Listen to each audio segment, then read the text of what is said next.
Hello everyone and welcome back to another movie, continuing on with the MCU train. It is Avengers Age of Ultron. Tony Stark thinks that the Avengers, there aren't enough.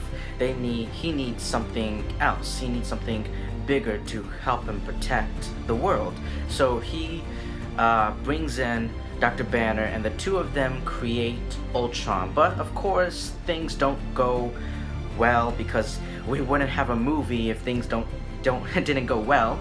So things go awry, and this new artificial intelligence has a mind of its own named Ultron, and now the Avengers have to team up together to stop Ultron from destroying the world. Meanwhile, they encountered two newcomers, Quicksilver and Scarlet Witch. The trailers for this movie made it look and feel like the Avengers are in their darkest, deepest personal moment. And of course, the iconic line from Ultron in the trailers, "There are no strings on me." And there's a lot of Pinocchio and Disney references. Something I found interesting that didn't happen in the comics, but it's happening for the movie, just the movies, and that is the romance between the Incredible Hulk and the deadly but beautiful Black Widow.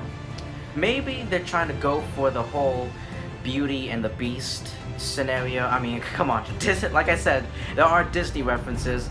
There are a lot of Disney references. First with Pinocchio, with Ultron, and I'm getting a Beauty and the Beast vibe with the Hulk and Black Widow. I think that's what they're going for. And this movie came out a year after X-Men Days of Future Past, and people were going crazy, and they really love the character of Quicksilver from X-Men Days of Future Past, and they're thinking like, can the MCU Quicksilver be on the same level as the X-Men, as the Days of Future Past Quicksilver?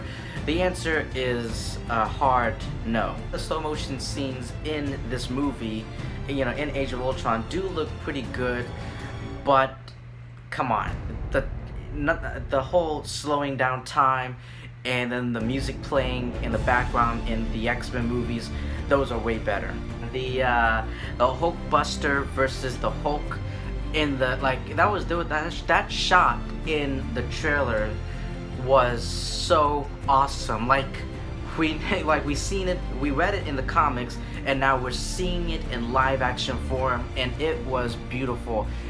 The mind controlled Hulk battling, on a rampage, and then battling against the Hulkbuster armor.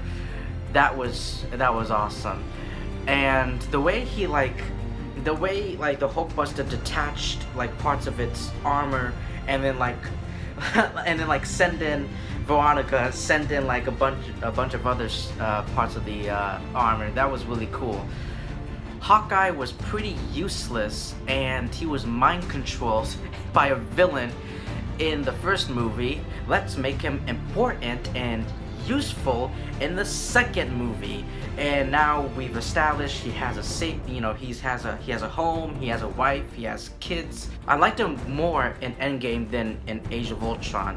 I feel like they're just forcing, just trying to push and forcing Hawkeye to be the VIP. I absolutely love his line to Scarlet Witch,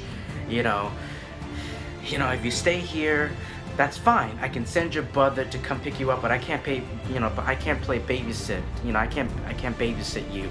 But if you step out that door, you're an Avenger. I love that line. Each member of the Avengers, they were trying to lift Thor's hammer.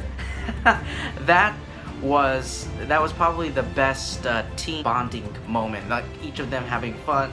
The Avengers, they're superheroes. They go off, they fight villains, but it's nice to see them just sitting down, having a normal, having conversations, just playing games, trying to lift Thor's hammer. And when Captain America, he slightly budged the hammer, and then Thor's face, Like, he was like, what the hell? Ever since they put the Mind Stone inside Vision's forehead, he was destined to die. And that's exactly what went down in Infinity War when Thanos plucked the Mind Stone out of his forehead.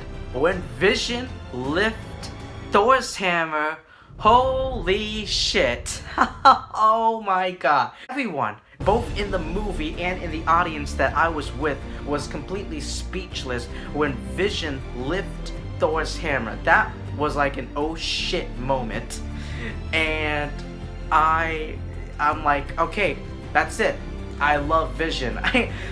When he picked up Thor's hammer, after that point and then forward, I absolutely loved Vision. I'm like, yeah, I love this guy.